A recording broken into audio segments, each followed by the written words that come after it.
Second. Second. Councilperson Bledsoe or Vice Mayor. Okay, so all in favor of approving the minutes as written? Raise your hand. Any opposed? Approved unanimously. Now,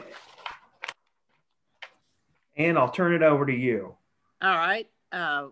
Mark, would you be so kind to lead the presentation and make the introductions of your group, please, sir?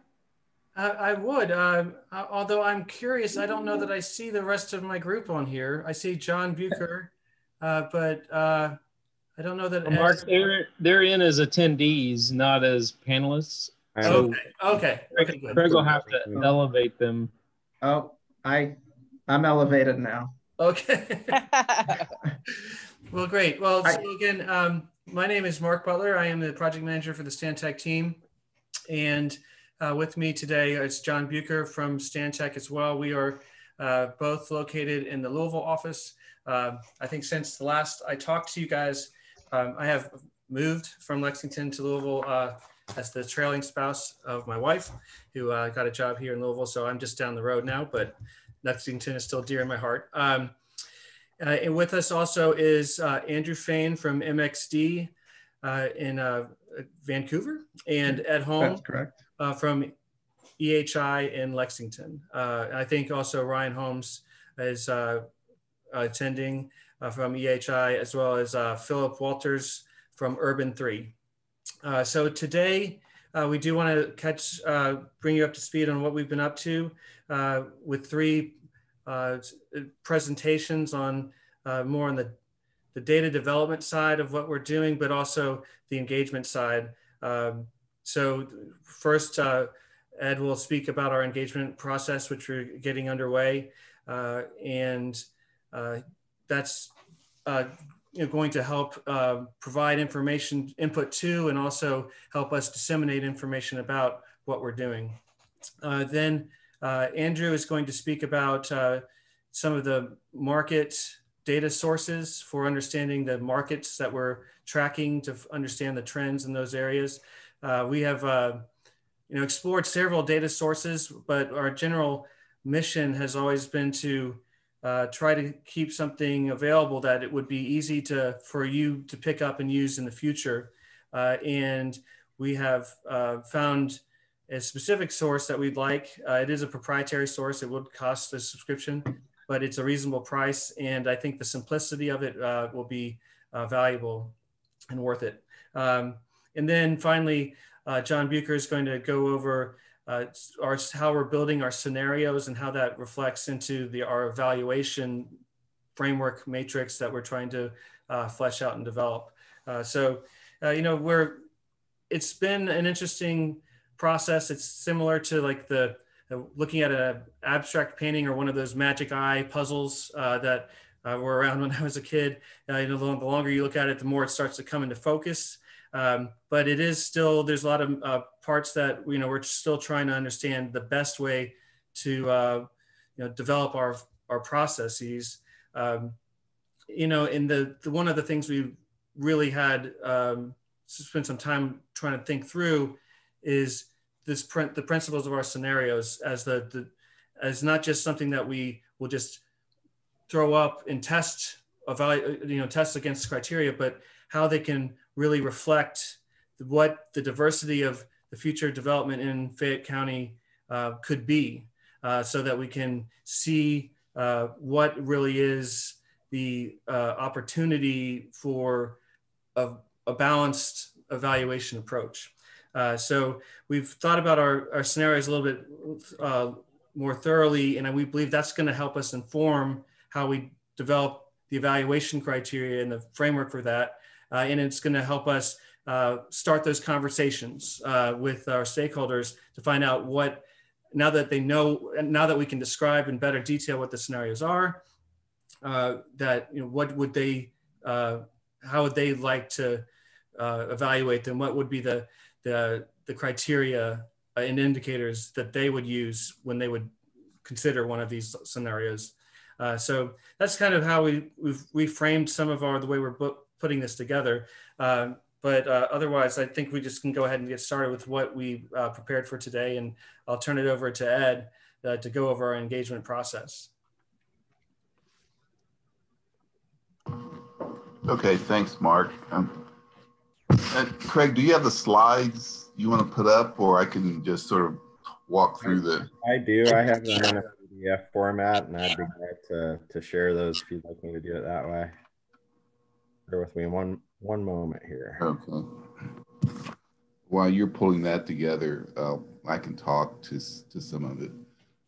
What we're proposing to do is to plan a pretty robust and targeted marketing stakeholder engagement group. Here we go. You can go to the next slide. What we're going to do is identify several groups, and we've broken them down into categories. And right now we've come up with about 9 categories of what we think are stakeholders that will be inclusive of almost everyone in the community. And that includes developers, which will pick up your real estate, lenders, financing, legal, along those lines. Economic development looks more along the lines of industrial development, Commerce Lexington. Those are the types that we put in that category. Neighborhood associations, not-for-profits, other individual groups related more to the citizenry of the neighborhood associations. Then we look at the farming, agricultural interests, and equine as another vital stakeholder group to this process. Education, UK, BCTC, Trans-C, so we'll be inclusive to those as well. The housing providers, there are several not-for-profit, for-profit, and non-for-profit housing providers that we'll pick up. Transportation, we'll deal a lot with NPO and Lextran and those entities. Then we also want to include LFUCG and some of the departments and divisions that are within the city that have a definitely impact on terms of permitting, processing of any regulations and the proposed development and land use planning. And then there are some benchmark entities that are maybe outside of the community that we want to look at what other successful communities have done in terms of sustainability. And we're going to try and reach out to how they've done some innovative smart growth techniques and strategies as well. So we've got basically a group of about 9, and there might be one group or another that we want to include into this. But these are the ones that we think will pick up the majority of citizenry that have been involved or expressed interest in the process. We can go to the next slide, Craig. The process that is going to be involved, it'll be primarily a virtual process. There have been some expressed interest for in-person meetings, but we'll have to play that by ear depending on the number of individuals that would express to meet in person. But one of the first steps of this process will be notification and scheduling. We're in the process now of some have actually called us about meetings. So we want to get started. First, we want to convene with the advisory committee and see what some of the technical issues are and things that they view as important as we walk through this. And then we want to start that scheduling process of putting the stakeholders into meetings. So we'll schedule them, and then we'll start it in step 3, where we'll inform the stakeholders what we're proposing to do, what the Stantec team is wanting to do with the scenario planning, and also engage them into their input. And also they'll have feedback to us. So the interaction will start from step 3, that will then allow the stakeholders to give us some feedback in terms of what some of the technical issues they see with sustainability and growth, and just what their plans, and theirs will probably be more focused in terms of what they represent. So we'll hear varying issues from the various groups that have been identified. We'll take that feedback from the stakeholders and get with the Stantec team, provide that to them as they start to develop the scenario planning. Next one, Craig. If I can just add, I'm sorry to interrupt you. I just wanted to, I'm guessing probably a number of people in the room have questions regarding step 2 and the advisory committee. What that is As you know, the Sustainable Growth Task Force is made up of 13 task force members and 6 advisory committee members. So what we're proposing, the idea has been to use that advisory committee in more of a technical way. So what we're proposing is to meet with them as a group, the 6 members of that advisory committee, and hear more about their ideas for how we can proceed with some of these things. We'll also be bringing the results of that back to the overall task force. So this won't leave everybody else out of that process by any means, but some of the more focused parts of the discussion that would be difficult to bring everybody together for, that could take some time, we're looking at using that advisory committee for. So glad to come back. I just wanted to mention that. Craig, can you tell everybody who's on that advisory committee for us? Yeah, certainly. So that if you have a copy of your agenda, the list of the members of the advisory committee are listed on the bottom of that, but they are Fred Combs, Greg Butler, Lewis Johnson, David O'Neill, Becca Self, and Myron Thompson. So it's kind of a good cross section of technical knowledge across the community. Great. And I will forward the slide now. Okay. Thanks, Fred. Thanks. The timeline that we're wanting to get this done is within the next 30 to 90 days. We're going to start it early January. As I said, there were probably 2 entities that have expressed an interest in meeting immediately. So we're in the process of going through the scheduling and phasing or meeting with them or getting them scheduled. And they will probably be scheduled the early part of January, within the first 2 weeks of January. And in the meantime, we'll start the process of scheduling the other stakeholder groups, and it'll be individuals or groups. So we see between January and the end of March, having 90% or all of those groups have had meetings and follow-up meetings. And then that information will then, as I said, be relayed on to the Stantec team. We'll provide input on outcomes of stakeholder meetings, and that then will lead to the informing of the process. We also, so like I said, we'll do some follow-up meetings with stakeholders if they request a follow-up meeting or want to see how the process is running along. So within the 90-day time frame, I hope we can address the groups that we've identified, get their concerns, take their input, inform them of what we're doing, and then provide that information to lead as the framework for the plan itself. Are there any questions on that process? Oh, these are just some, you can go to the next one also.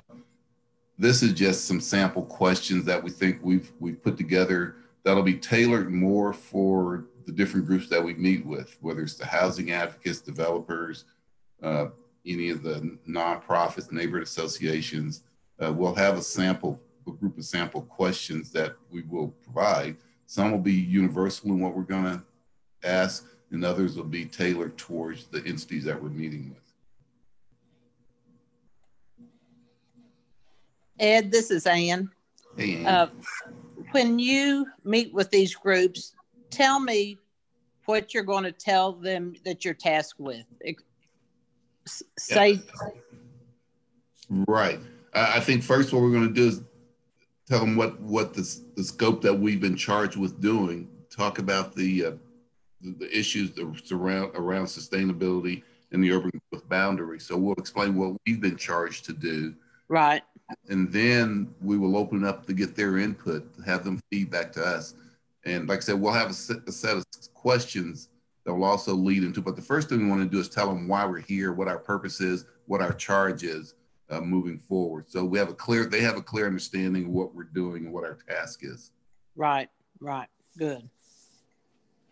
I would also add that, we will use this opportunity to really help describe what the scenarios are for each stakeholder so that we can explain how there's this universe of development potentials within the next 20 years that that fall somewhere on the continuum of what Imagine Lexington can provide or can cover. As we've previously discussed, like scenario 1 is the more historical or conventional development patterns that we've seen in the recent years. Scenario 2 is a more looking at the different policy goals and policy initiatives in the comp plan, and that can be implemented relatively practically easily. And then scenario 3 is the more aspirational goals that we would be that could happen, but would require a significant effort and coordination. So their potential is there, but it's not as certain. And then once we've kind of given, and this is John's going to talk about this, but once we've given those descriptions to our stakeholders, we can ask them, well, first of all, tell us your questions or concerns about these, and then also how would you evaluate them? What are your indicators?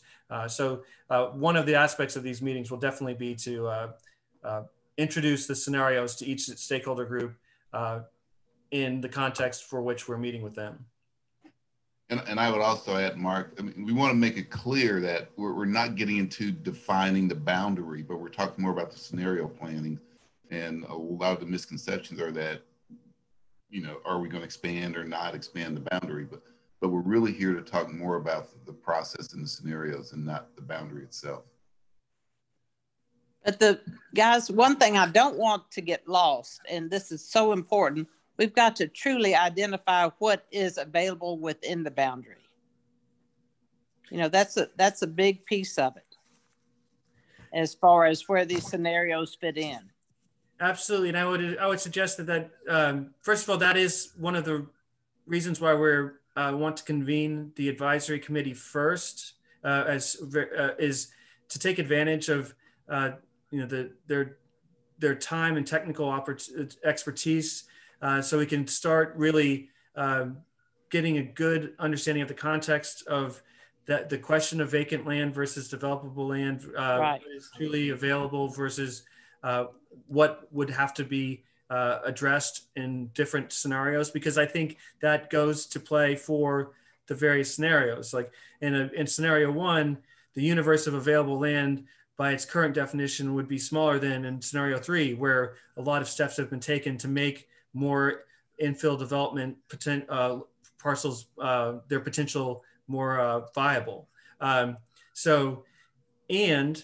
We would have the opportunity when we're talking explicitly like the developers or affordable housing advocates, what are the criteria that you use to define available land, or what are the requirements that you would that you need to find land marketable? I mean, these are all the kind of questions that we're going to tailor to each group, but we are, Craig has emphasized your point, and we are taking that as one of our direct charges to help provide a reasonable, transparent way to define what is truly available and what is, from what is vacant, what is available, what is marketable, what is deliverable. But either way, we can't get so down into the weeds about individual parcels that we can't replicate this on a regular basis. So we want to try to find a kind of a standard,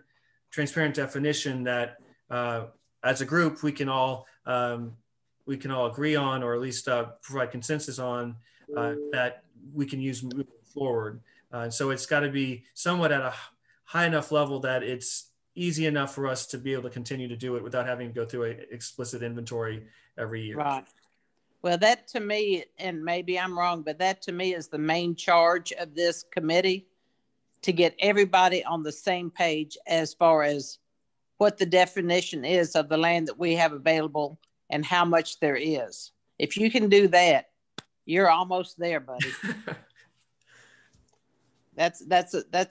Am I wrong, committee? I'd like y'all to speak up, please.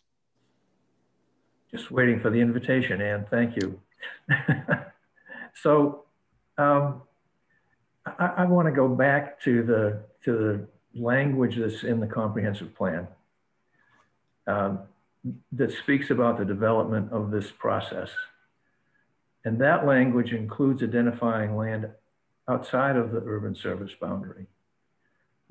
So you would be not just looking at what can happen inside, but what would the impact be on the outside of adding 1 or more acre of land. And while I understand the way in which this RFP was put together and the tasks that are included in it, I guess I want to be clear that until or unless we also consider what's doable outside the urban service boundary and how any decision on the inside affects that, what's doable on the outside, that we will not have a complete process. And that's, to me, that's a fundamental question. And if I'm wrong about the language in the comprehensive plan, I'm happy to be corrected. That's a fair comment, sir. My understanding is that this process and this study is going to focus on the land within the boundary to determine, what build out looks like, so we can come up with those objective indicators. Now, we will absolutely have a future phase of this where we're taking a look outside of the boundary to identify land that would be appropriate for development. But as I understand it, that is a future phase outside the scope of this initial study, and that will be in the hands of the Planning Commission to move that forward after this study is completed. Okay, I guess I just want to be sure that people understand that what we're doing now with this particular process does not get us all the way to where we need to go. And that people don't think that once this is completed, that the questions that are raised by that section of the comprehensive plan have been answered. I want to say that early on and leave it, and then come back to it at a later time. So thank you.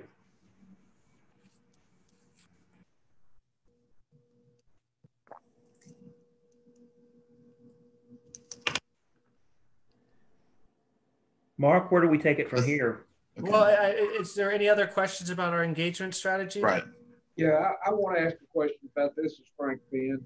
When you talked about the stakeholders, are you reaching out to them, or are you waiting on them to reach out to you?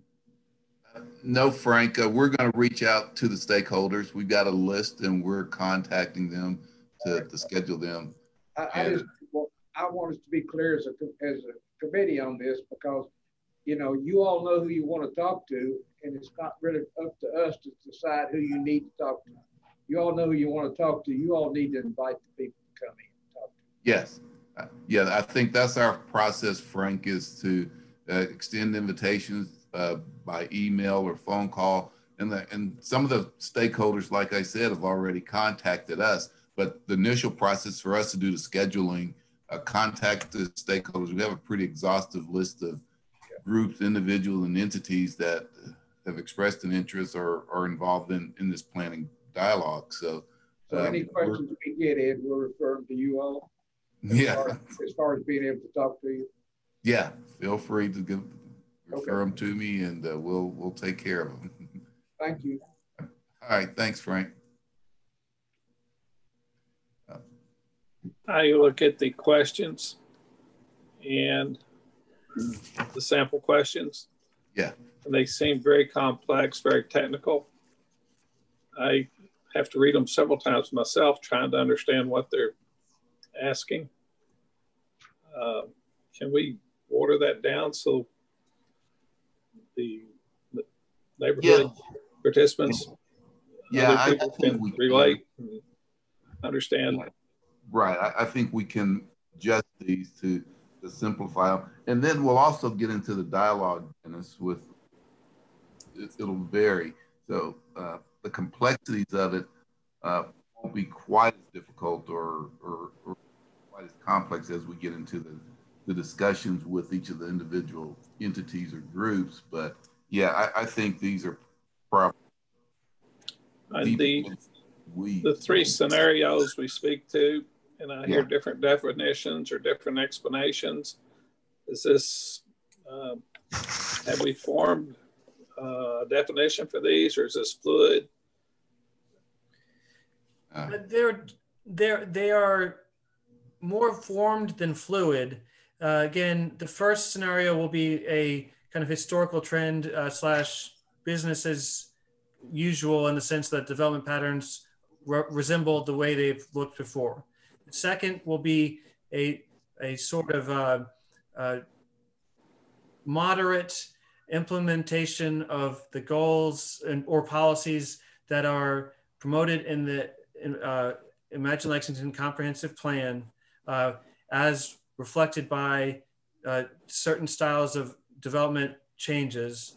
And then the third would be a more aggressive or aspirational attempt to meet the full opportunities that are suggested in the comprehensive plan. So a much more robust urban infill development program, along with the necessary regulatory revisions that would require, and frankly, the political will that it would require. But it would imply that we use land differently. And John is going to speak to some of the examples of that in his presentation. How the these different scenarios are reflected in specific development patterns. So they are well enough defined, I think, to go forward and explain to folks what we're proposing with the scenarios, and therefore how we are trying, and the reason why we're creating them is to develop the framework, a repeatable framework that to evaluate not only these scenarios, but the status of development going forward, so that we know that what trajectory we're on as we move forward, which would imply how close we are getting to the exhaustion of the available inventory in the urban service boundary. And then, back to the Vice Mayor's point, that's where, as we approach that threshold, the question then becomes, what are the trade-offs and benefits of expanding that the boundary? But that is not, those, our scenarios are based on the idea that the boundary is fixed, and we're kind of approaching it at different levels and in different ways. And we want to come up with the evaluation measures for how we can evaluate them all equally, or under the same criteria. I would like to add, if it's okay, because this helped me get my arms around this process. All three of the scenarios that are being proposed are possible through the current comp plan, through Imagine Lexington. So we are not proposing to go outside of the bounds of what could be developed essentially through the comp plan. We're just looking at more traditional, more conservative implementations, and going on up to a more aggressive implementation that fully utilizes some of the text amendments that are being proposed and that sort of thing. So it's really looking at a kind of a spectrum of what could be allowed under the comprehensive plan in order to help inform what build out could look like. So I appreciate you letting me add that. That's kind of where I had to get to on this to understand fully where we were going as well. So hopefully that helps you as well. That's very helpful, Craig. Thank you.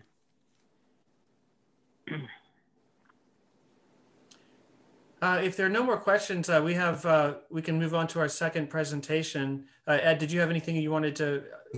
No, I was just going to say that was all we had at this point, unless there are any other questions. I'll give it back to you, Mark. I'm sorry. Yeah, so I do have another question before we move on for Ed.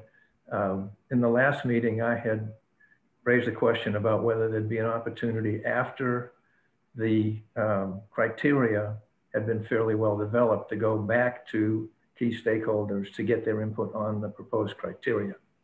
I don't see that in the presentation. Is that something that will be possible?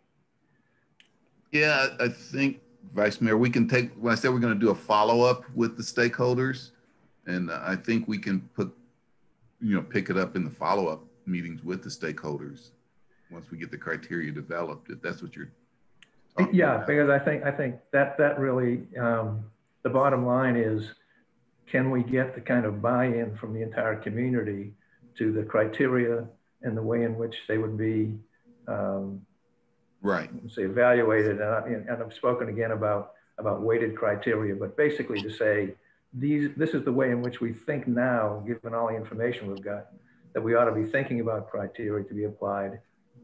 Does this make sense to the community? Yeah, that's why I think we want to have the initial round of meetings with the stakeholders. And then in that matrix we had up, we said that we follow up meetings with the stakeholders. I think that's where we will then follow up with some of the criteria from the scenarios. Okay, thank you. Yeah, Vice Mayor, we will also be having, these stakeholder meetings are independent from any sort of community meetings that we have, and the stakeholders would be invited to those as well. So they would be able to see kind of the results of their input as well. So there'll be a number of opportunities for them to see the results of their input, as well as provide additional input on the process.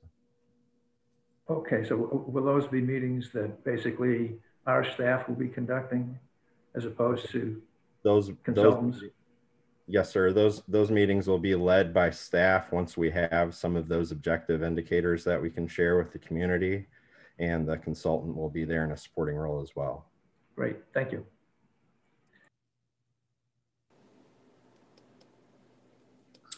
I guess we'll just move on to the second item, and I'd like to introduce Andrew Fain from MXD, and he is going to provide a brief tour of the data sources that we're using to build our demand analysis, and we'll have opportunity to answer questions as he goes along, but I'll hand it over to Andrew.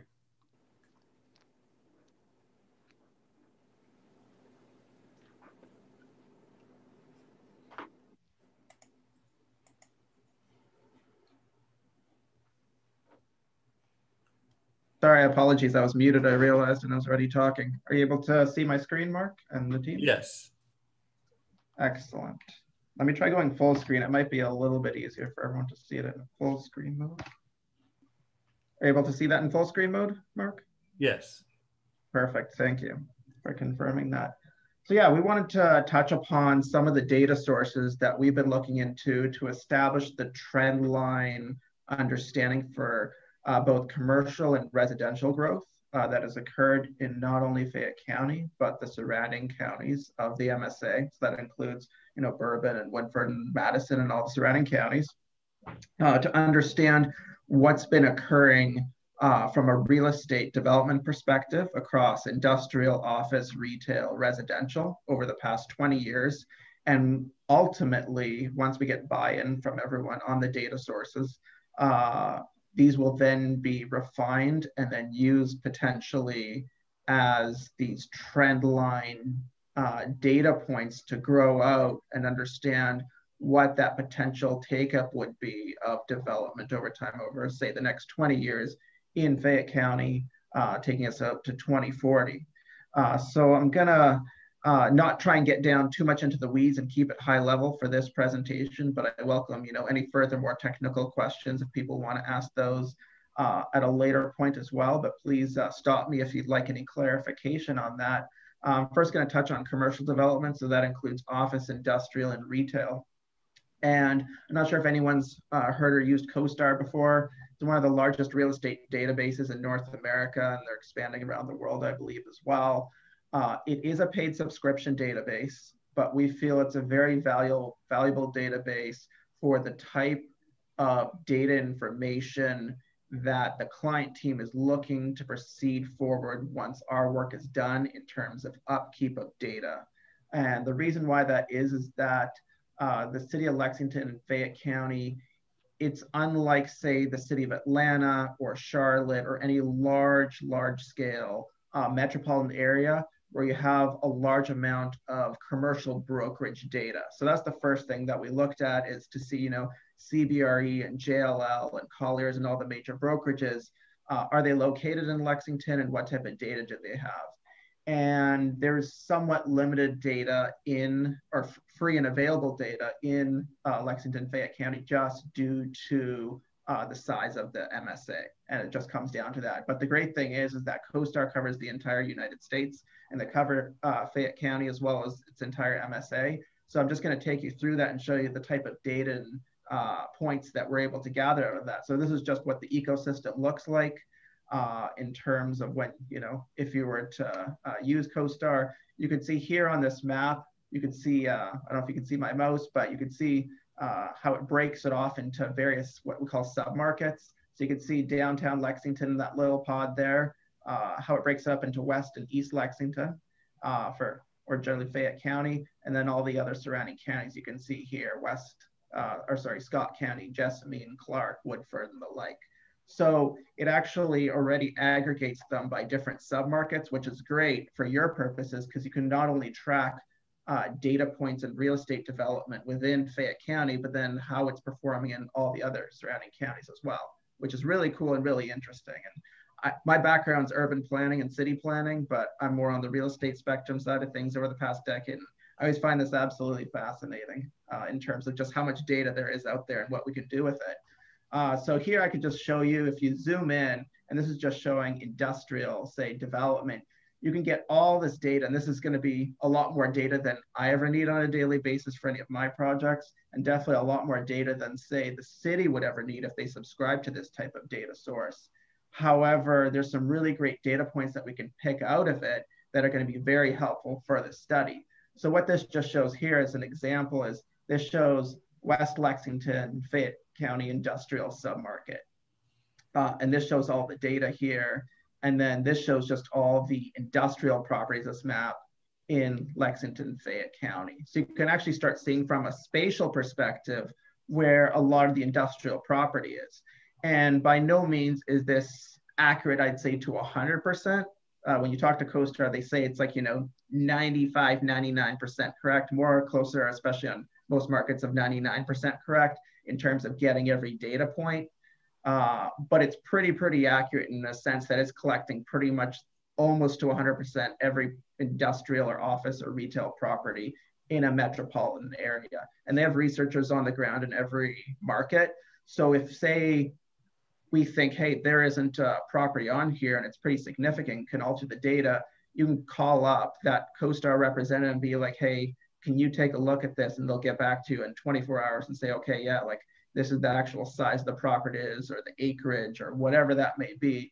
And then they can fix that in their database. So that's really interesting as well, is that there's live people behind all this data to speak to daily. So what I'm gonna talk about here is that what you can do is you can take all this data, and here I'm just showing the industrial asset class. And what you can do is you can start amalgamating some of the most important data points. And just to show you, what I have listed here is all the different submarkets. So the top three are what make up Fayette County. The rest are all the surrounding counties. And then what you can do is you can actually, for industrial, highlight how much industrial space from a square footage basis there is in each area. You can then, of course, manipulate that data how you want. So this number right here, 53%, that's the percentage of total market inventory on a square footage basis for this whole region that we're looking at. So that's saying that Lexington, Fayette County has 53% of the industrial square footage in the entire region. That's pretty interesting. The other thing that we could do, though, is then look at how much construction or new inventory has come on board, say, over the past 20 years, the year 2000 to 2020. And what we can find out is that 70% of all new industrial inventory has come online, has been within Lexington, Fayette County. So they've actually had a greater share over the past 20 years of industrial inventory than the surrounding counties combined. And what we can also do is we can track that, as you can see, from a square footage basis as well, the 5.6 million. So these are some great indicators that can produce trend lines. If we already know that approximately 5.6 million of new inventory came into Fayette County over the past 20 years for industrial product, it's easy to start creating some of those trend lines. And what I want to show here in the next one is how those trend lines can work, is that the blue bars here, so we have the year, so from 2007 to 2020 is the data points that we can extract out of there. And then what we can do is we can track the annual inventory in Fayette County for the amount of industrial space on a square footage basis. And then you can correlate it to anything you want. So here I did the amount of vacant space. So you can see how between about 2012 and 2014, 2015, vacancy rates went from 5.5% to under 2%, which is extremely low, because when you start factoring in obsolete space that no one wants to lease out anymore because it was built in the 60s and doesn't have the modern amenities of an industrial space that they want, it's pretty much at nil. It's crept up a little bit, but still very healthy, very low. Anything below about 5% is a very, very extremely healthy market. So we can start already creating these assumptions and understandings of the trends and what's going on for each asset class. So we did the same thing right now for the office sector, looking at how much inventory of the total region is within Lexington, Fayette County. Not surprisingly, 84% of the entire metro's inventory is within Fayette County. They've gotten about 78% of all new inventory over the past 20 years within Fayette County, so still a very healthy share. And we can know how much new inventory there was. So 4.6 million square feet of new construction and new inventory came in Fayette County over the past 20 years. So I'm not going to dwell so much on the office and retail ones. I just want to show you the industrial one and show you how we've done it with other asset classes. But I think the big takeaways is that we can take all this data, and then moving forward, even once we're done with this project, the city of Lexington, Fayette County can then have this subscription and then continue to build out the database and understand, say on a biannual or annual basis, what's actually going on. And they're able to fully track and understand, are they getting bigger market share of the region? Has vacancy skyrocketed? Has the amount of construction really gone up? Has or is it staying like the trend lines? So it's really valuable data to be used for this growth study. We feel like this is retail right here. The interesting thing about retail is in our industry for real estate, we say retail follows rooftops. So wherever the residential growth primarily goes, that's where retail goes. So that's primarily, grocery stores and your services and your dry cleaners and your restaurants. So if there's a big new residential growth node, that's where the retail developers really want to be. So we can see here the amount of new construction or inventory for Fayette County. It was slightly lower than what their total market share was. But maybe that's demonstrating that, in several of the other counties, maybe they've seen quite a bit of residential growth, and that's why they've seen a lot of retail growth over the past 20 years as well. And of course, retail, we all know, is transforming. So what happens over the next 20 years is probably not going to be the same amount of square footage than the previous 20 years due to e-commerce, even things like COVID-19 in terms of slowing the amount of retail sales. Those are all things that we have to take into consideration moving forward and planning out for the next 20 years as well. So again, this is with retail. You can see the amount of inventory and how it's grown and how vacancies kind of, been pretty stable and flat for the most part, better part of a decade. And especially with COVID-19 and e-commerce and everything, it's, a little bit of a spike in those vacancy rates right there, but still quite healthy, under 6%. Before I move into residential, did anyone have any questions in terms of the type of data that we can obtain at a CoStar or anything that I showed? Andrew? I'm curious what all you're getting here from the CoStar data that you don't have access to through the PVA data. Other than sorry, could you repeat that again? Well, what is it that you're gleaning from the CoStar data that you don't have access to in PVA data other than maybe the vacancy rates?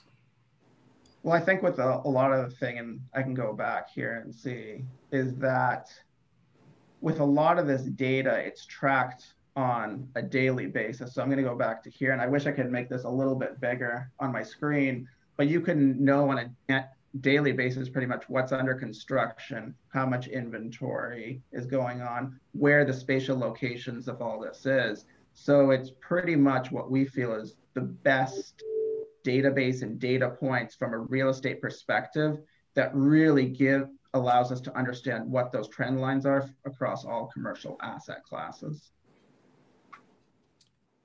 Andrew, yes. This is Dennis Anderson. Sure. I've been a member of LoopNet, which is purchased by CoStar, and they own apartments.com. We deal with them. I don't share the same opinion of them as you. And when I saw it on the the email this morning of the meeting's agenda. I picked up my phone and called 3 SIORs. Those are the Society of Industrial and Office Realtors. And they shared my opinion too, that a lot of their data was incomplete, incorrect, and they've are gradually getting away from it. Most of their research is turned in by area realtors who may or may not turn it in. And what isn't turned in is researchers that are calling, and sometimes we take their call, sometimes we don't. Sometimes they call and ask questions, we haven't got time. We give them our information, they sell it back to us. I find the PVA has great reports. It has all the data. It doesn't have occupancy. On the occupancy, I look at NAIC's reports, and anyways, I called 3 SIORs and they agreed with me, and I called 2 appraisers and they said they couldn't use their data, it was junk. So I don't share your opinion of CoStar. Again, I do like the PVA data. I do like NAIC's reports, CBRE, Keith Mays, local guy, has great data. That's where I go when I'm analyzing a property, analyzing a transaction.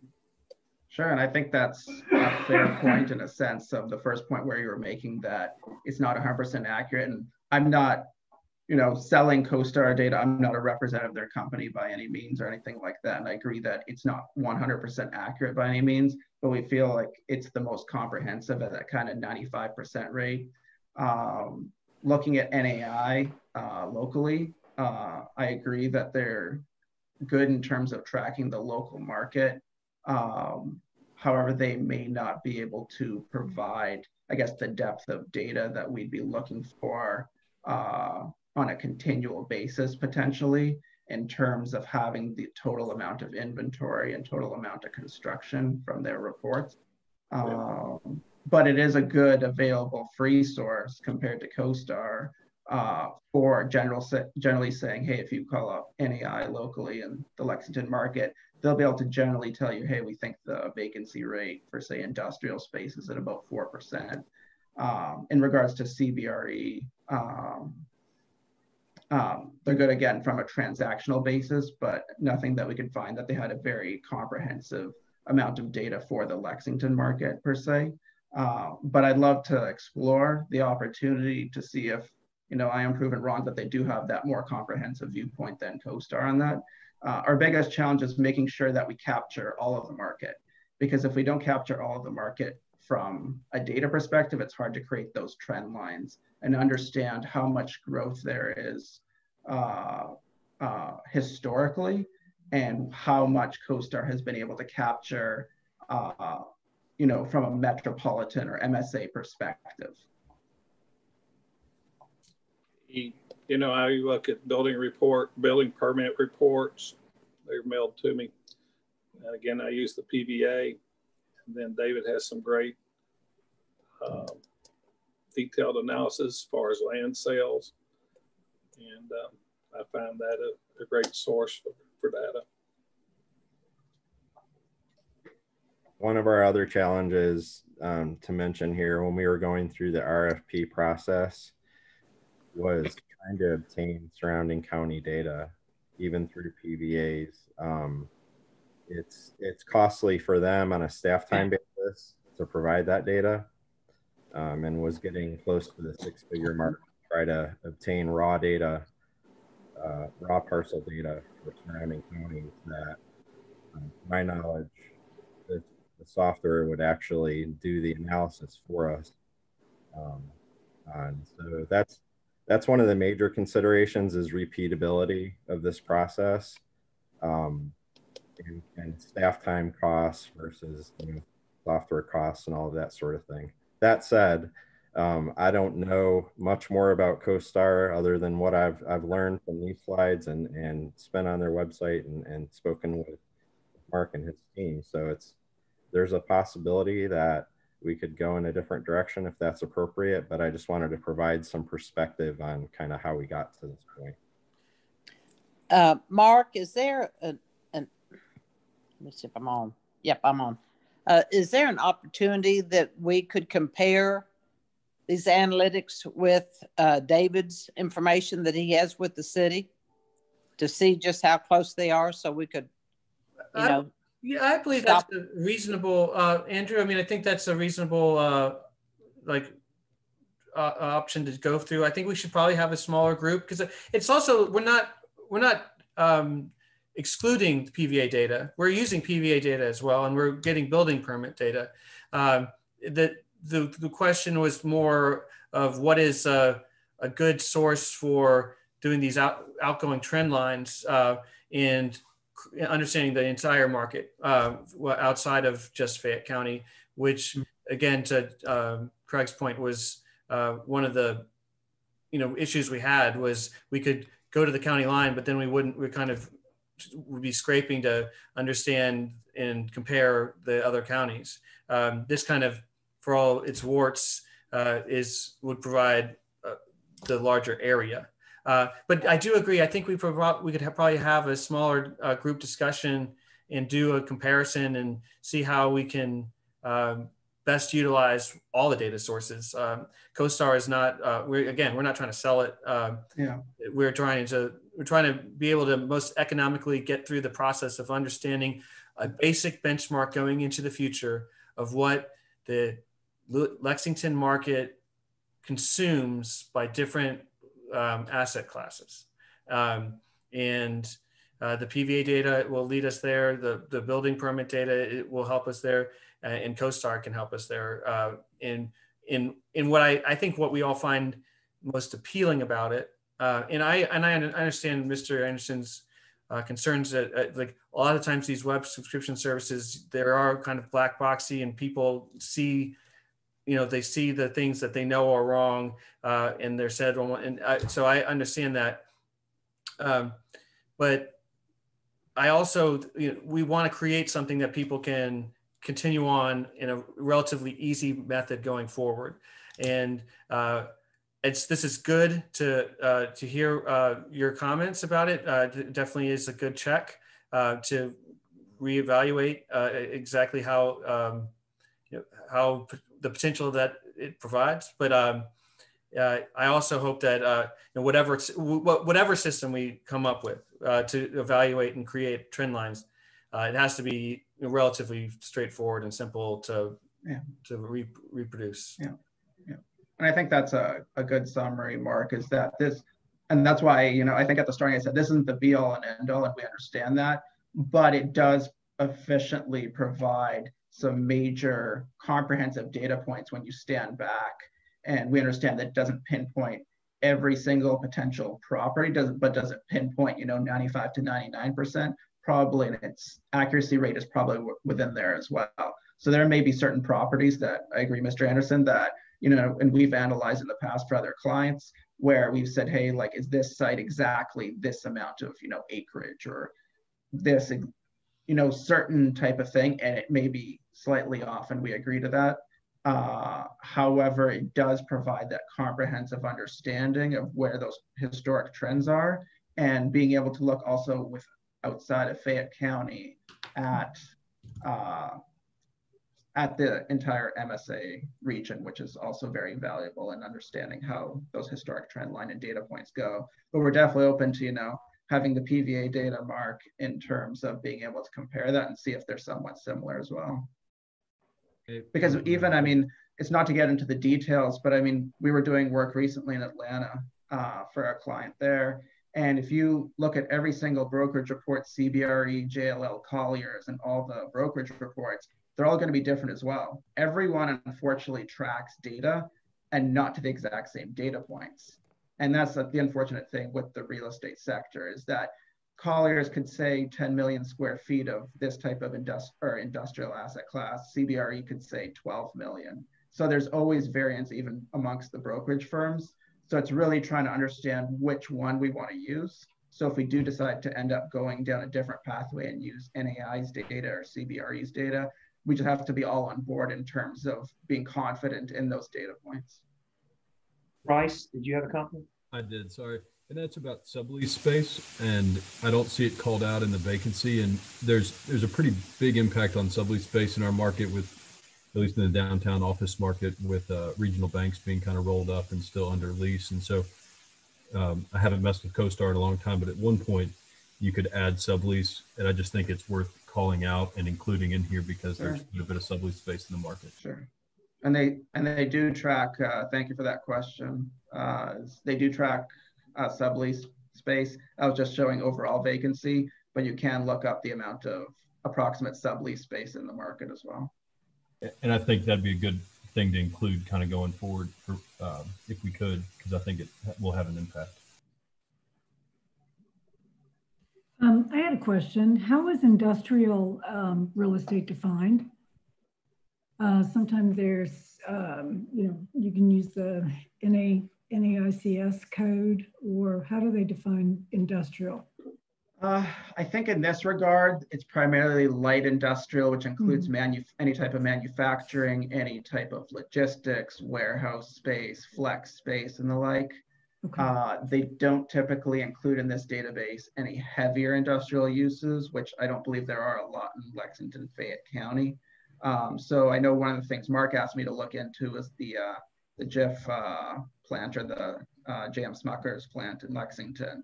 So I checked that out, and that is included within the industrial database. But if you're in, say, Louisiana and all the oil refineries there or anything like that, those wouldn't be included within an industrial. So it doesn't typically look at, say, very heavy industrial type uses, but any type of lighter industrial, manufacturing, logistics, warehousing type uses are included within the industrial database. So it looks across various zoning classifications. Yes. It's not just, everything that's zoned this way and is developed as. Okay, thank you. Yeah, so yeah, definitely it goes across various zoning classifications. Mark, should I proceed to the residential? Oh, you're muted. Yes, please. Sure. So one of the things we wanted to look at for residential, and again, this was a discussion we had internally as a group in terms of, we know we could track residential in Fayette County, but how do we also track residentials from a data standpoint for all the surrounding counties as well, to understand how Fayette County works? Similar to the commercial data, where it's understanding how it fits into the regional spectrum from a data perspective, and how do we get those trends. So one of the databases we use sometimes, it's through HUD, it's called State of the Cities Data Systems. So this is coming straight from a federal government source. So our hope is that it's pretty accurate. Whenever I'd emailed them a while back, when I think it was about a year or two ago, and asked them about it, and they said the accuracy level is really coming down to obtaining all that type of data that's fed through the government systems. But you can see here, there's a lot of different types of data sources that you can get to the State of the Cities data systems on the HUD site. But what we were most interested in is building permits database for residential construction. So if you click on that, I know it's very small, but I'll just take you through it, is that you can select your state, you can select your county, you can select the years of data you want to look at, and then it gives you data for, say, single family, multifamily units and the like.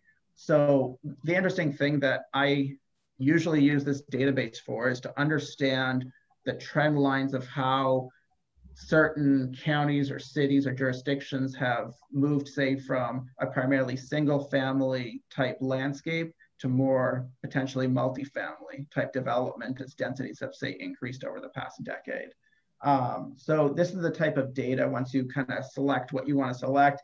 I know this is small, and my next slide will go into a little bit more of a blown up shot, but you can start seeing the type of data that it kind of spits out for you in tabular format.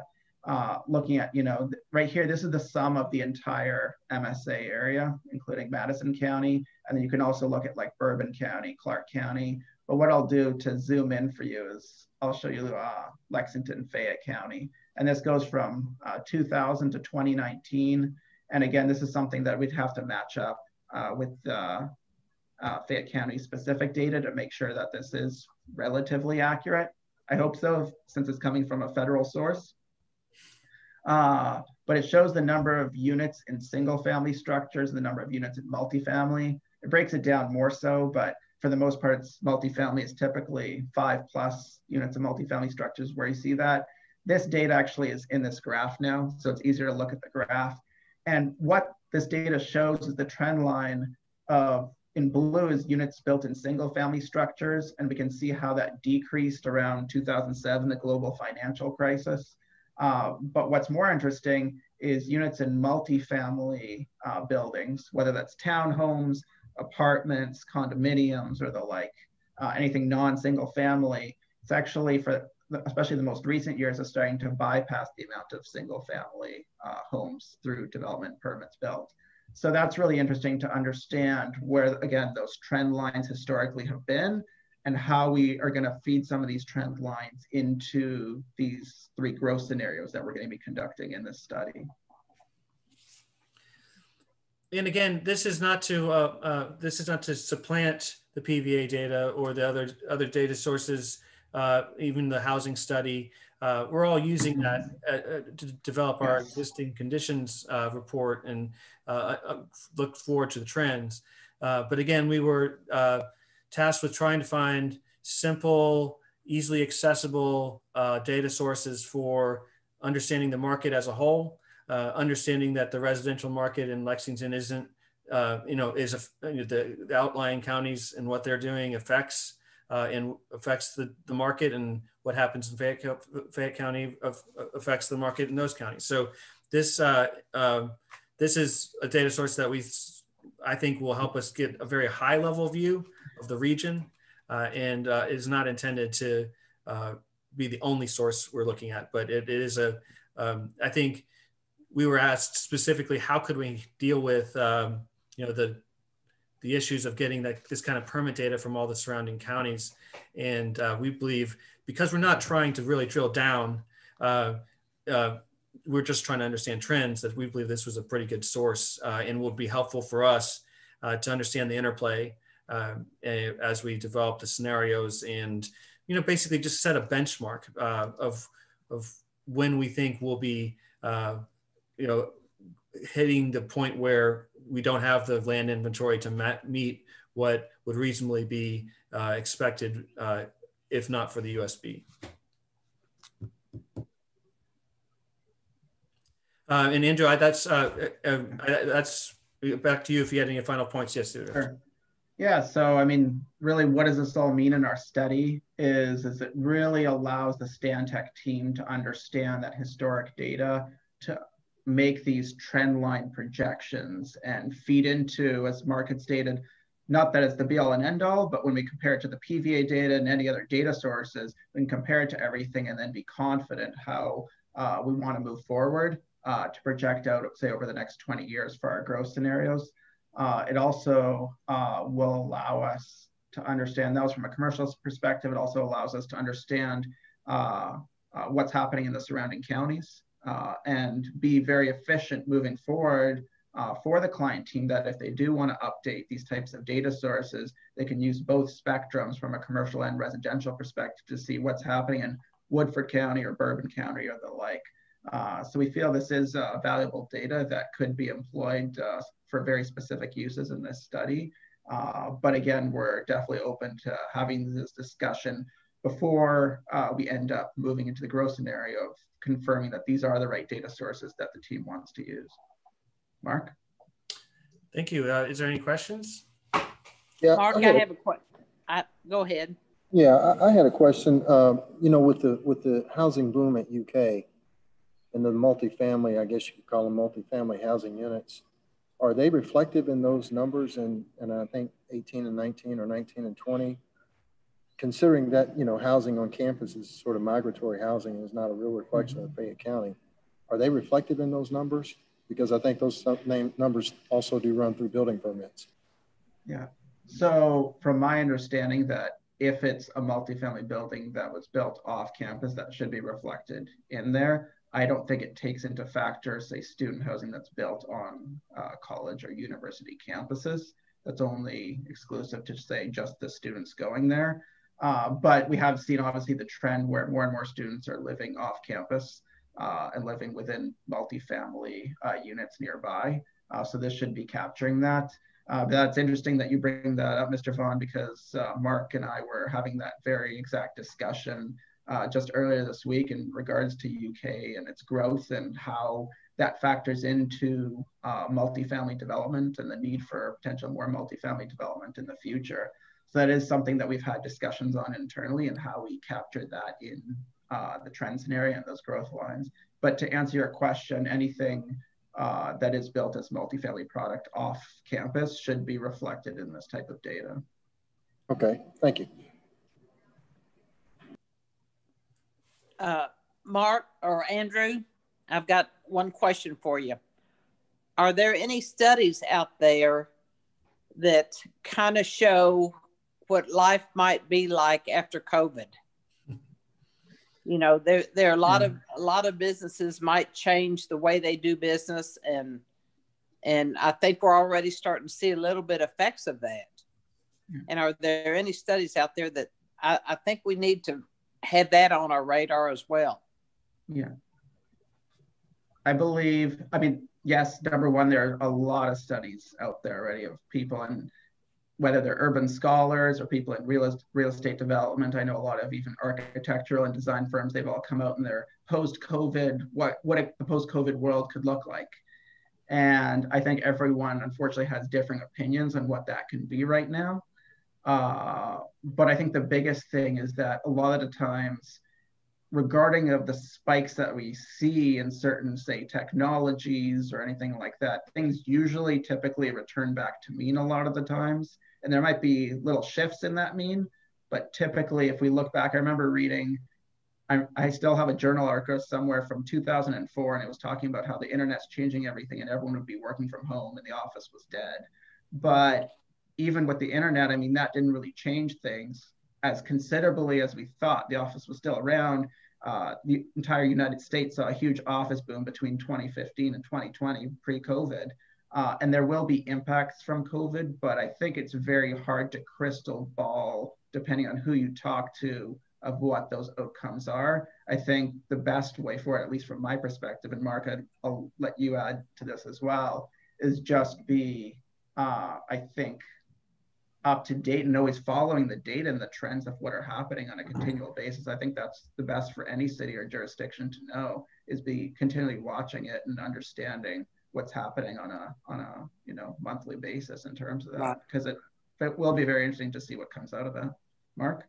And I think that's part of like what this process and some of these new data sources that are online and up to date and easily accessible, is they make it easier to track. Now, yeah, I can't vouch for the absolute accuracy of any particular source, but I think we're trying to be able to come up with a method that follows what trajectory we're on. In doing so, we'll know what the effect is going forward. We can see the divergence in years 2, 3, 4 compared to what we would have expected in a more historic pattern.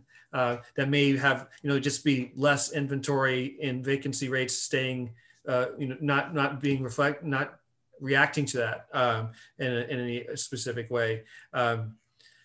So, I mean, I definitely agree that that's a good topic of conversation, especially as we meet with stakeholders and ask questions about what developers or plans are post-COVID for office space.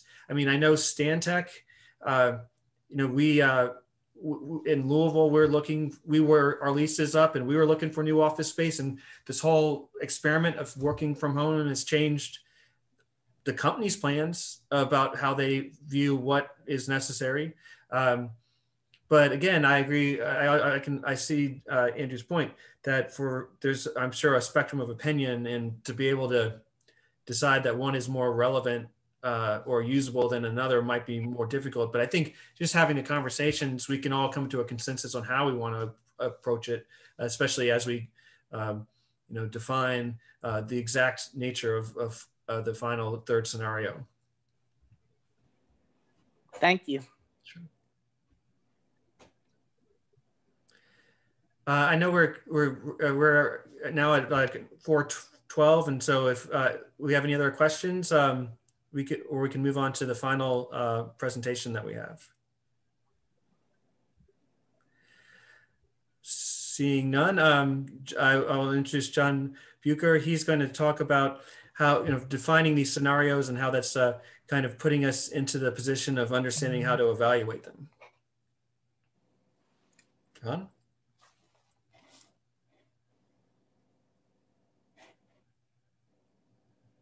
All right, sorry about that. Had to start my presentation and unmute at the same time. So I'm going to share my screen if that's okay, and just wanted to kind of give you an update of how we are working on building out these scenarios that will lead us to the ability to set certain criteria, certain thresholds that would need to be met to make certain decisions, and what other things might be considered. And so one of the things that's been reiterated to us is that having an understanding of vacant land is very important. And so this is the current vacant land data from LFUCG.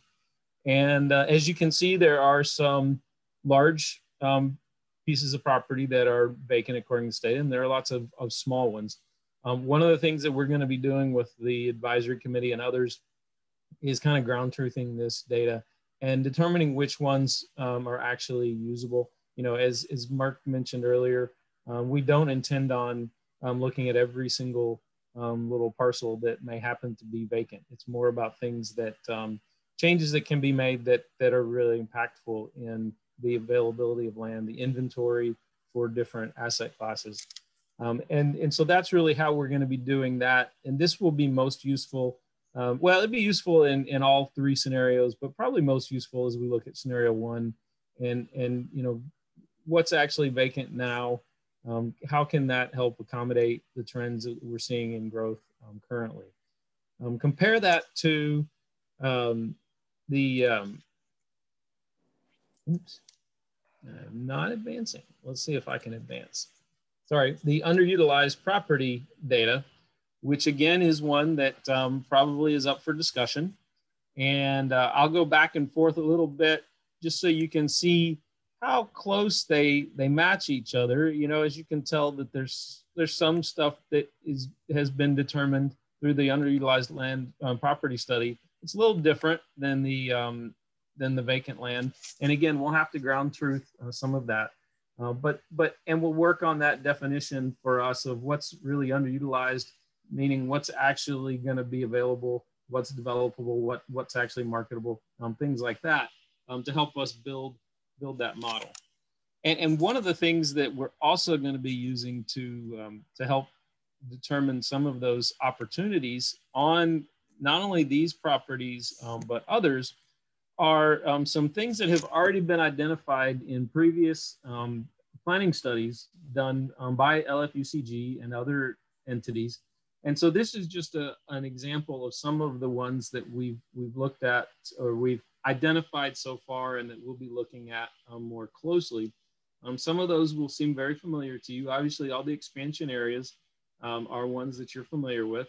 Expansion Area 1, Overbrook Farm, obviously has a lot of greenfield development opportunities that are different than some of the things that you'll see in the rest of the urban service area. But then you can also see things like Fayette Mall, Lexington Green, South Park, and Crossroads Centers, and the Emmett Farm. Those are things that have come out of the Imagine Nicholasville Road project. And so these are things, as well as the others, are things that have come through other planning processes that have been vetted to some extent and have some support behind them and some real research. And those things are things that are a bit outside of our scope. So it's very helpful for us to use these previous planning studies to identify those. And one of the things I wanted to do is kind of show you what they're looking at. I'm sure you've seen it, but just for discussion purposes, what they're looking at for Imagine Nicholasville Road. And it did my screen switch just to make sure? Yes. Okay. So this first one is, you guys will recognize this. the South Barton Crossroads Centers. This is right by New Circle Road and Nicholasville Road. And so this is the current aerial, more or less current, of what it looks like right now. And through this planning study, they've identified this as a possible way to redevelop that, that area. And so what that does is that opens up a lot of square footage in a few different asset classes that we looked at before, primarily in the multifamily, the office and the retail. But you've been by converting this area from what we see now to this, you've really added to the availability of land and square footage for some areas where there might be some demand, whereas a lot of this may not be currently in demand. And so that's part of what we will be looking at. Just to kind of show you another example they're looking at, this is just down the road, Crossroad Fayette Mall. Similar, concept there to do some infill on that property. Maybe not entirely different, maybe not go as far as some people would want to go, but further than others. And so we can start to look at these things, not incorporate them, as they're, exactly as they are there, but what we can plug into the model are the square footage amounts that would be added potentially through a redevelopment of those properties. And finally, in the Imagine Nicholasville Road, they're looking at the Emmett Farm, which is just a little bit further out Nicholasville Road, and some possibilities for there. As you can see, that's a pretty drastic change that really adds some inventory for things that may potentially be missing. And it's not that we're necessarily advocating for these, but we're using these as examples of things that could be done to allow more square footage of those different asset classes to be added within the boundary to see what build out looks like. Another example, some other examples of what we've been looking at. Obviously, you're familiar with the expansion area master plan and those areas. Some of these, like particularly this one at the, there's already some development happening in expansion area 2A that's on the books in the permit process. And so that's something that we can easily build into the scenarios as well. We also found some old ones some old studies, particularly this Southend Park Neighborhood Redevelopment Plan. Some of you may remember that. This is almost adjacent to downtown. Part of that build out has started, but it is definitely far from complete. And so there are definitely some things, particularly affordable housing, that are called for in this plan that can be added to the model as opportunities as well. Also looking at the old Red Mile concept plan as a possibility. And again, we'll vet these with the advisory committee and others just to make sure that it's still appropriate. But these are on the books plans that that can provide us some guidance for some tactical ways to do build out rather than making large generalizations that may or may not be feasible. There's also this old Oxford Circle plan that we pulled out. And again, some of these are dated and you may decide that we shouldn't use them, but we wanted to show them as potential examples of what's possible. And then I'm sure most of you have seen the Fayette Alliance Grow Smart Lexington plan. They call out some things that are in a lot of these other plans, but they also propose a few new ones. And so we'll be looking at those as well. The Lexmark property has been talked about a lot. And so that's something that can easily go into the model to see how it might add inventory for different classes. Richmond Road is one that has a lot of potential for the same type redevelopment that the Imagine Nicholasville Road is looking at as well, but just in a different part of the city. So I wanted to show you those. And then, just as examples of how we intend to start to build out the scenario models. Just to go a little bit further, so we're working on a matrix that we'll develop further and ask for your feedback later when we get to that point. But what we're trying to do is show a few things. First of all, how do these potential changes relate to Imagine Lexington? And so there's a direct tie back to the policies from Imagine Lexington for all of these. We also want to show the source just so everybody knows where they came from. And then we're also starting to think about, which scenario might these be a better fit for. And this is definitely something that's still up for discussion. We haven't gotten that far yet, but there are some things, because they're either underway or easily attainable, then they could easily go in scenario 1. And then maybe some of the things like the Imagine Nicholasville Road study is looking at that I showed you, maybe those either go in scenario 3, or we split it up and some of it may go in scenario 2 and others in scenario 3. But the goal really is to see, what all can we do to accommodate potential growth based on the numbers that Andrew was showing us earlier that we'll continue to work on. But what all can we do to accommodate that expected growth within the boundary? And that's what these scenarios in the model will help us do. So I will, that was all I had there. I just wanted to kind of show you what we've been working on, what we're looking at, and how we think that process will play out. And so I'll stop and wait for questions.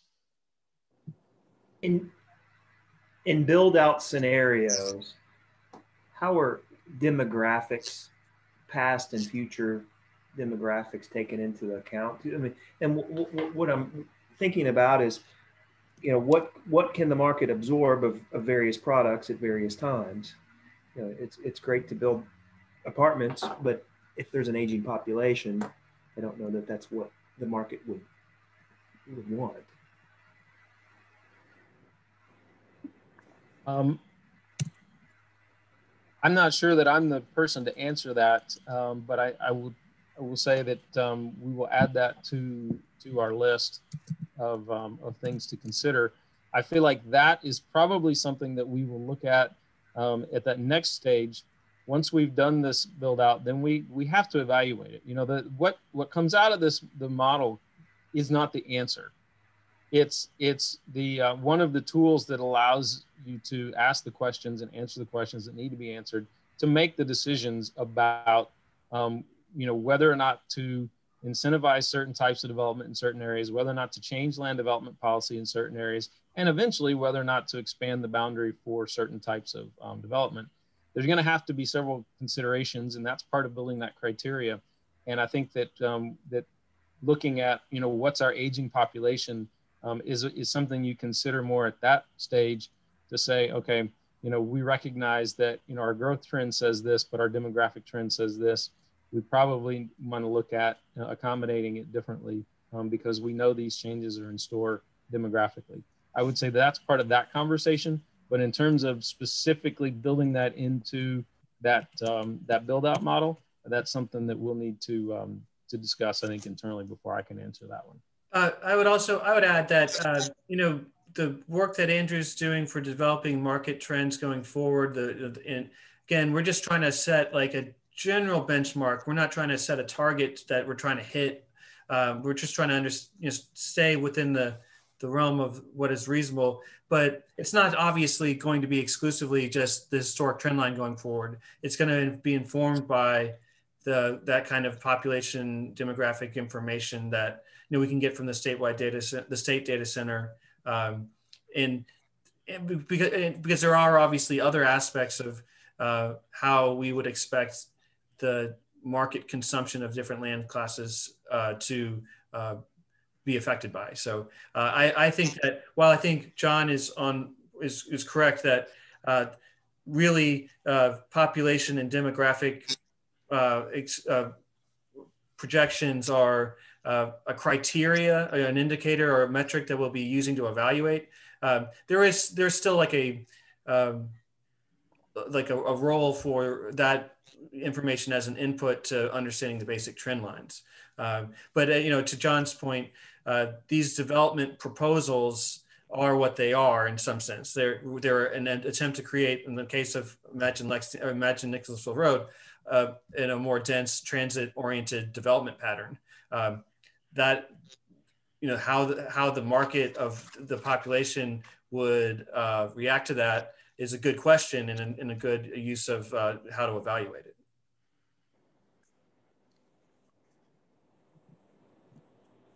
I have a question, if it's okay, and that is, in the growth scenarios, are you going to be differentiating between low density, medium density, high density possibilities within those development areas.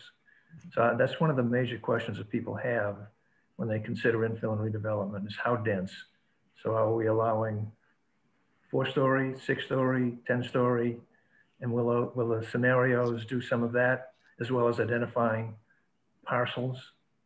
Yeah, we have to do some of that in order for the model to work. So we'll have to make some assumptions based on, say, the number of acres that are in that development area. And so some of that would be the floor area ratio that's allowed, the coverage that's allowed, the building heights, or the number of stories that are allowed. And so where we might vary is we might decide that for scenario 2, it's one amount, and then for scenario 3, it's another amount. So, you know, you might redevelop in stages, or you might say, wow, we really don't need all of that multifamily.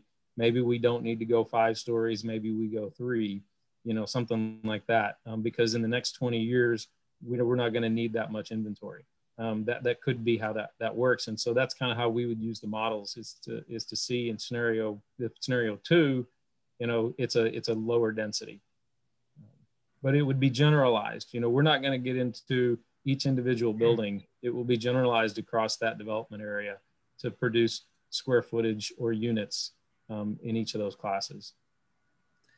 I would also add that Cynthia Albright, who couldn't be here today, she's our land use planner expert, and she's advocating, and I think it's a good idea to create sectors of the city that have their own defined character and characteristics and particular issues and points to be kept in front of mind, so that those kind of questions, what's the appropriate density in one spot versus another, it's not a universal, one size for the entire county or one decision for the entire county, but does try to reflect what is truly the most possible in any particular section of the city.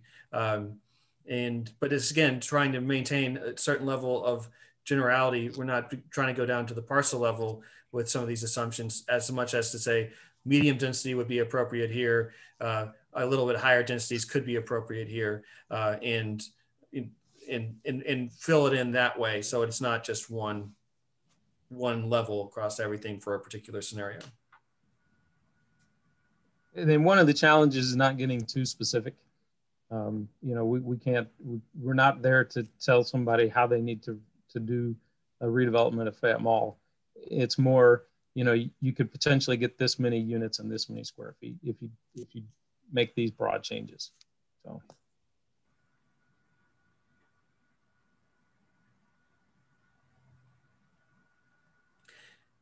Any other questions for John? Mr. Anderson, you're muted. Excuse me. You talked about the redevelopment of Fayette Mall.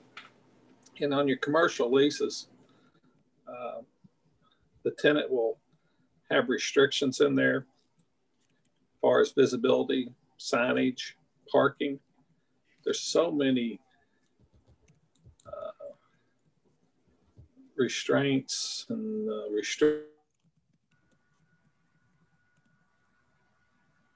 it's going to be very, very difficult to go back and redevelop those. Yeah, that's one of the things we've talked about is that timeline for all those redevelopments. And so we're looking at a 20-year time horizon. We're not looking at, all of a sudden in 5 years, all of that piece property is available for all of these uses. It's more, we recognize that it's going to take time for these changes to happen, and that potentially in 20 years, if the project is set in motion, that this could be the outcome at that point in time, rather than quickly. And so if that ends up being the case, then you do have time to deal with a lot of those issues. Unless somebody has a longer than a 20-year lease, but I know I've written those leases, and usually the first term is 20 years. And then they have like 5 5s on top of it. Are you talking like for the anchor stores, like in the mall, like those kind of things? Yeah. Okay. So, you know, you're tied up for 55, 60, 70 years. Right. Well, and I think that that's another thing that you raise a good point that we've talked about, in that a lot of decisions are going to have to be made at different levels about what it takes to make these changes. And so there are lots of decisions that can be made by LFUCG and others to help make changes possible that will add inventory that can avoid expanding the boundary. And so there's different avenues to do that. And not that I'm advocating for, you know, certain things that are really controversial, but there are definitely some incentive programs, some policy changes, and some money can be spent if it's that important to make these things happen. And that's something that we're not going to decide for anybody, but that needs to be kept in mind, is that the council and the mayor can potentially make some decisions that can influence how those things play out if they're really serious about avoiding expanding the boundary. And so, you know, that's part of that later conversation, but I want to just say that should be in people's minds, is that decision-making process later could be difficult and could be expensive, but it may be that it's determined to be worth it. And Great the market point. should make the choice too. I mean, there's certainly plenty of examples of dead malls that have been redeveloped and into different kind of development patterns. So, you know, Fayette Mall is pretty healthy. I think that it's not in the dead and dying category, but you never know what could be in 10 years, what would be most valuable to the owners of that mall and the tenants in them. Bankruptcy may be the only way to clear the title. Where you can do that. They just filed bankruptcy, didn't they?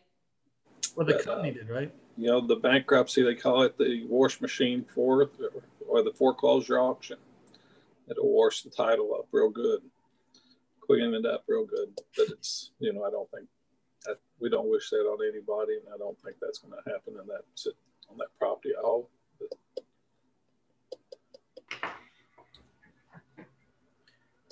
If there are no more questions, I know Price had a question that he wanted to, or at least I think, correct?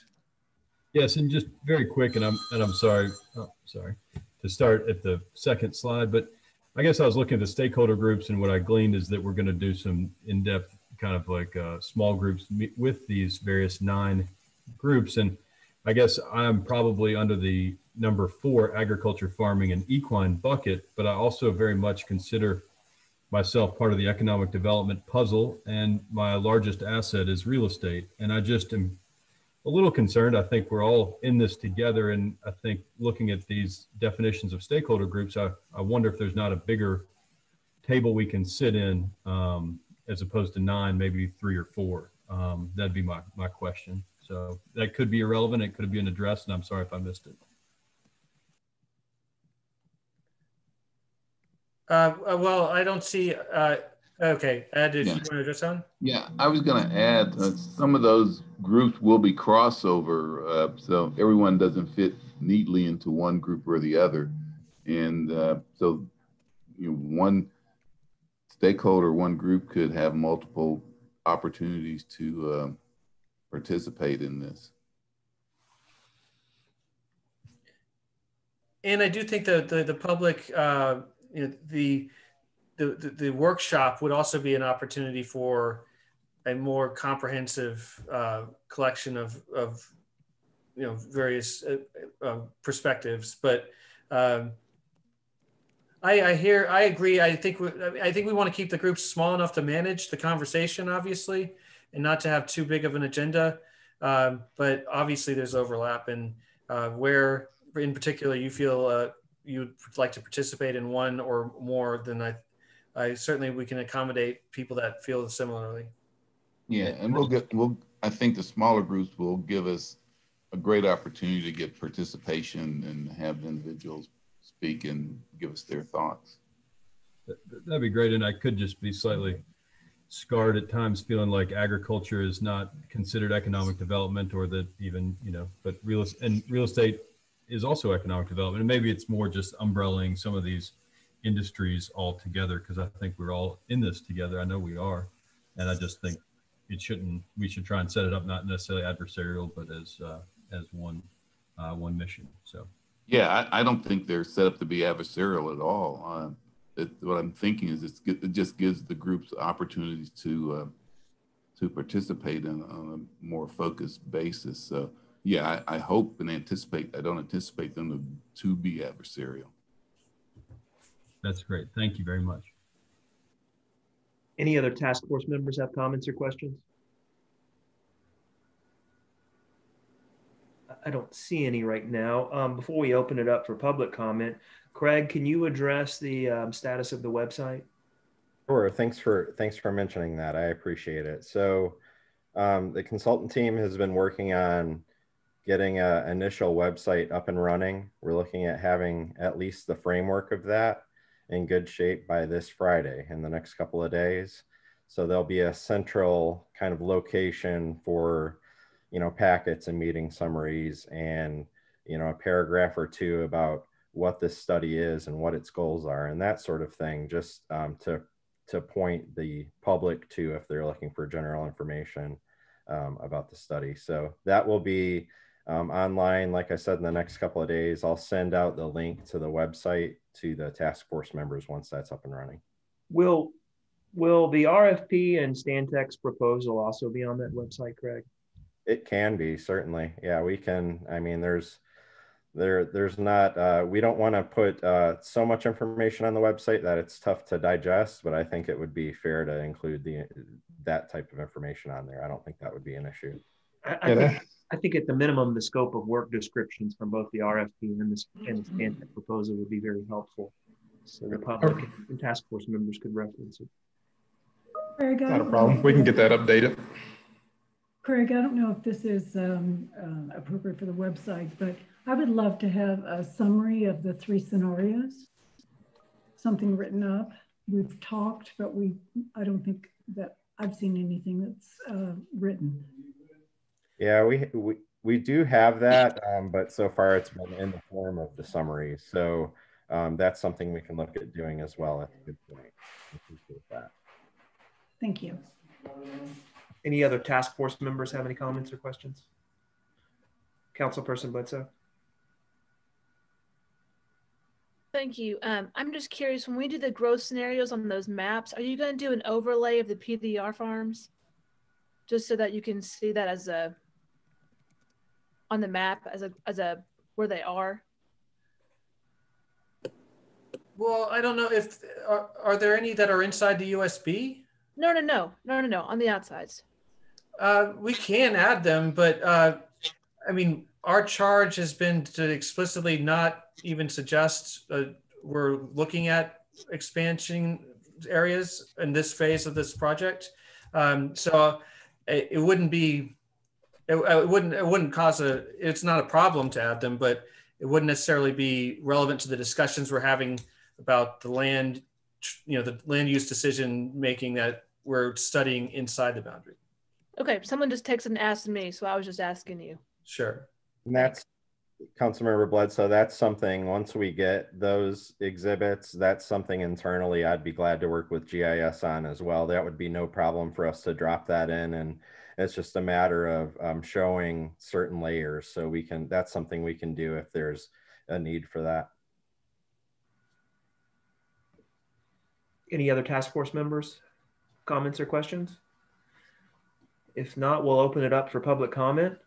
If any person that's interested in making a public comment could limit their time to 3 minutes. Craig, do we have anybody out there? Anybody that's in the attendees room that would like to speak, if you could raise the blue hand and we'll recognize you. I am not seeing anybody, Chair. Great. If there's no further questions or comments, we'll wish everyone a happy holiday. Absolutely. Great meeting. was Thank you for all the good information from Stantec. Thank you. Thank you very much. Thank you. It was very informative, very professional. If there's no other comment, we'll adjourn. So moved. Thank you all. Thank you. Thank you. Thanks, everyone.